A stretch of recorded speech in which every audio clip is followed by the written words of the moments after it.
ദൈവപരിപാലനയെ കുറിച്ച് ഞാൻ അമ്പരന്ന ഒരു അനുഭവം കഴിഞ്ഞ വർഷം. ഇതുപോലെ ഞാൻ ബുധനാഴ്ച ദിവസങ്ങളിൽ നിന്ന് ആലുവ സെമിനാരി ക്ലാസ്സിൽ തിരിച്ച് ഞാൻ പോകുമ്പോൾ ഒരിക്കൽ തൃശ്ശൂരിൽ നിന്ന് രാത്രിയായെന്ന് ബസ്സേ കയറി മംഗലാപുരത്തിനുള്ള ഒരു ബസ്സാണ്. കർണാടകക്കാരുടെ ഐരാവതം എന്ന് പറഞ്ഞ ഒരു ബസ്സുണ്ട്.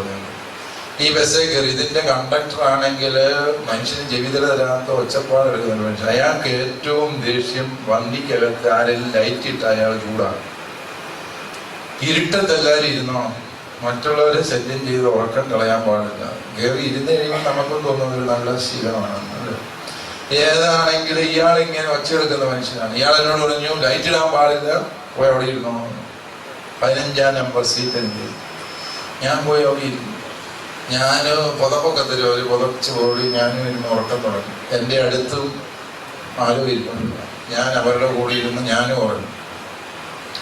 ഈ ഉറക്കം കഴിഞ്ഞപ്പോൾ, ഉറക്കം കഴിഞ്ഞില്ല, ഉറക്കത്തിനിടയിൽ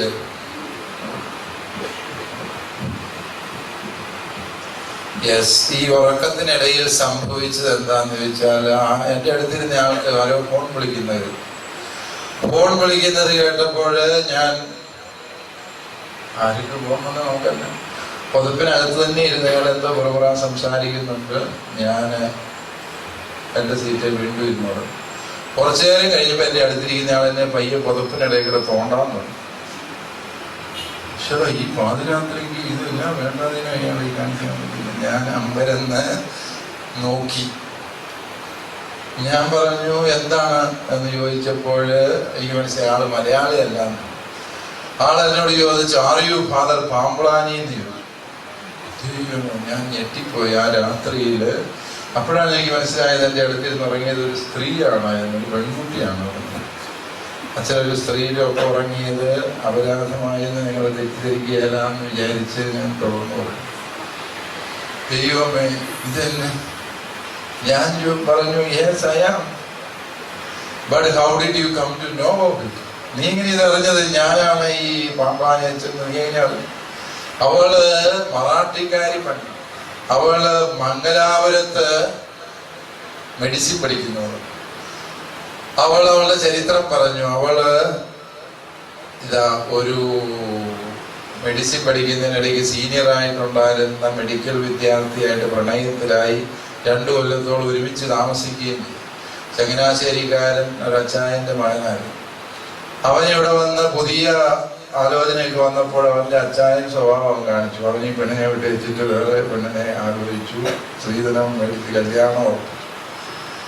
കല്യാണത്തിന്റെ അന്ന് കലാപം ഉണ്ടാക്കാൻ വേണ്ടി ഇവള് പോയി. കല്യാണം ഉഴപ്പാൻ വേണ്ടി പോയിട്ട് വന്ന വഴിക്കാണ് അച്ചായന്മാരുടെ അടുത്ത് എന്നാ വല്ലതും നടക്കുക. അവർ തല്ലി ഓടിച്ചു പെണ്ണിന്. ഇത് മലയാളം പറയാൻ അറിയാൻ മേലാത്തതുകൊണ്ട് ആർക്കൊന്നും തിരിഞ്ഞുമില്ല. ഇത് തല്ലുകൊണ്ട് പോകുന്നു. അവള് പക്ഷെ തീരുമാനം എടുത്തു, അവനാണ് എന്നെ നശിപ്പിച്ചത്, എന്റെ മരണത്തിന് ഉത്തരവാദി എന്ന് പറഞ്ഞ് എഴുതി വെച്ച് ആത്മഹത്യ ചെയ്യാൻ വേണ്ടി പോകുന്ന വഴിക്കാണ്. അങ്ങനെ പുറച്ചു പോയി പോവുക.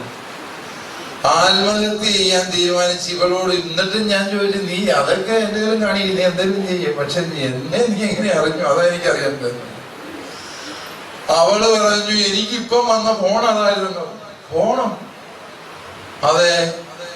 ആര് വിളിച്ചു? തന്നെ ചങ്ങനാശ്ശേരിന്ന് ഞാൻ ഒരു ചേടത്ത് വിളിച്ചു എന്ന് പറഞ്ഞു. ചങ്ങനാശ്ശേരിയല്ല, കൊല്ലത്ത് നിന്നൊരു സ്ത്രീ വിളിച്ചു ഇവളോടോ. അതായത് പ്രാർത്ഥിക്കുന്ന ഒരു ചേടത്തേക്ക് ഈശോ സന്ദേശം കൊടുത്തത്. ഇന്ന നമ്പറിൽ വിളിച്ച് അടുത്തിരിക്കുന്ന അച്ഛനോട് സംസാരിക്കാൻ പറയണോ. ജീസസ്. ഞാനിപ്പോഴും വിശ്വസിച്ചിട്ടില്ല. അതിനങ്ങനെ ഈശോയ്ക്ക് സന്ദേശം കൊടുക്കണേ അങ്ങോട്ട് പറയണം, എന്നോട് പറഞ്ഞ പോലെ. ഇത്രയും മുളഞ്ഞ വഴി കൊല്ലത്തെ ചേടത്തിയെ വിളിച്ച് ഈ ചേടത്തിയെ ഈയോട് സംസാരിക്കേണ്ട കാര്യം. ഞാൻ എന്നിട്ട് ആ നമ്പറിൽ തിരിച്ചു വിളിച്ചു അന്ന് രാത്രി തന്നെ, അവിടെ നിന്ന് തന്നെ.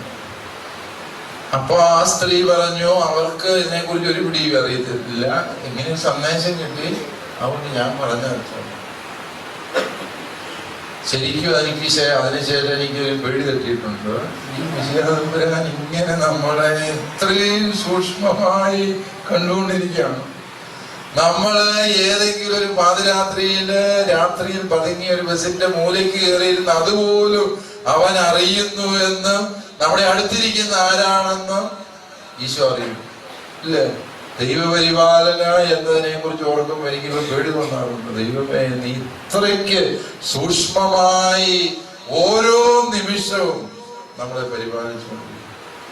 പ്രിയപ്പെട്ടവരെ, ദൈവപരിപാലന എന്ന് പറയുന്നത് അവിടുന്ന് ആത്യന്തികമായി നിരന്തരം ഒരു നിമിഷം പോലും വിടാതെ ദൈവം നമ്മളെ പാലിച്ചുകൊണ്ടേയിരിക്കുന്നു എന്നുള്ള പരമമായ സത്യം.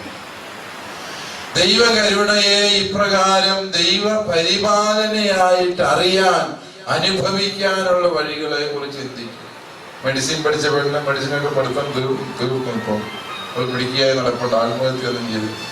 അവനെ തോപ്പിച്ചിട്ട് നിനക്കെന്നെ കിട്ടാനാണ്. അവൻ ഒരു ബസ് പോയിട്ട് കൈ കാണിച്ചിട്ട് നിർത്തിയില്ലെങ്കിൽ നമ്മളാരും യാത്ര വേണ്ടാന്ന് അടുത്ത ബസ്സിന് കൈ കാണിച്ച് കയറി പോകാൻ നോക്കുക. ഞാൻ അവളോട് പ്രായോഗിക ബുദ്ധി ഉപദേശിച്ചു കൊടുത്തു. അവൾക്ക് ഈശോയെ കുറിച്ചൊന്നും കാര്യമായി അറിയത്തില്ല. എനിക്ക് അതാണ് ഇപ്പോഴും അത്ഭുതം. അവള് ക്രിസ്ത്യാനിയല്ല, മിശിഹാതമ്പുരാനെ കുറിച്ച് ഒരു പിടിയും അവൾക്കില്ല. But still then Jesus is concerned of her. ഈശോയ്ക്ക് അവളെ കാര്യത്തിൽ താല്പര്യമുണ്ട്. ശരിക്കും നമ്മൾ അത്ഭുതപ്പെടുക. ഈശോ മിശിഹ എല്ലാവരുടെയും രക്ഷകനാണ്. ഈശോയെ അറിഞ്ഞാലും അറിഞ്ഞില്ലേലും, അംഗീകരിച്ചാലും അംഗീകരിച്ചില്ലെങ്കിലും അവൻ എല്ലാവർക്കും രക്ഷകനാണ്. Hallelujah, hallelujah, hallelujah.